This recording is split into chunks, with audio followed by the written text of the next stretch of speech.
पंजाब जंहिंजो वतन ना हो पंहिंजे पंहिंजे वतन में उते ख़ुशि हुजनि। असांजो मौक़िफ़ ही आहे जेके पंहिंजे बलोचिस्तान जा साथी आहिनि उते ख़ुशि हुजनि, सरहद वारा उते ख़ुशि हुजनि, पंहिंजे पंहिंजे वतन में ख़ुशि हुजनि। अफ़गानिस्तान वारनि जा असां सां दुश्मनी कोन्हे पर पंहिंजे वतन में ख़ुशि हुजनि। बिहारी जो मुल्क जेको असल जेको आहे हुते हलिया वञनि, असांजो एतिराज़ कोन्हे, उते ख़ुशि हुजनि। ऐं हुन सां गॾु असीं बि कोन था चाहियूं असीं पंहिंजे वतन में ख़ुशि हुजूं।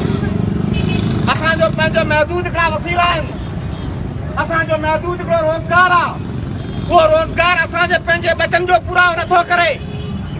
असांजे वसीलनि ते धारिया था अचनि, असांजे वसीलनि ते अफ़गानी भगोड़ा था अचनि, असांजे वसीलनि ते पनाहगी था अचनि, असांजे वसीलनि ते बिहारी था अचनि।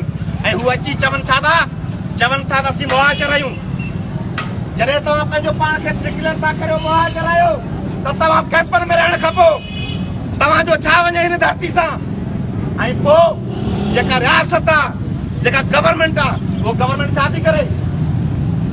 गवर्नमेंट कंहिंजी आहे? सिंध में गवर्नमेंट कंहिंजी आहे?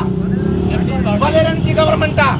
ऐं गवर्नमेंट जेका ज़ुल्फ़कार आबाद थी ठाहे धारनि खे आबाद करण जे लाइ, वॾा वॾा प्रोजेक्ट थी लॉन्च करे माण्हुनि खे आबाद करण जे लाइ ऐं उन्हनि जूं कानूनूं ठाहिण जे लाइ बिल थी पास करे सिंध असेंबली में, बिल थी पास करे सिंध असेंबली में त धारनि जे लाइ कानून थियनि। हिननि खे ॿुॾी मरण जो मकान आहे। ज़रदार जी हुकूमत सिंधी माण्हुनि जूं बसंदियूं ठाहे थी ऐं धारनि माण्हुनि जे लाइ कमेटियूं थी क़ाइमु करे उन जे लाइ पंहिंजूं आबादियूं क़ाइमु करण जे लाइ प्लानिंग थी करे। जेको माण्हू पंहिंजनि जा घर ठाहे ऐं धारनि खे आबाद करे उहो सिंध जो दोस्त आहे, गद्दार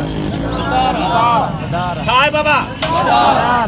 जेको माण्हू कानूननि तौर ते कानून साज़ी करे ऐं बिल्क बि ॿाहिरि न कढे ऐं नादरा जे ज़रिए अफ़गाननि जे लाइ सर्टिफिकेट जारी करे, CNIC जारी करे, उहे माण्हू सिंध जा वतन जा दोस्त आहिनि या गद्दार आहिनि?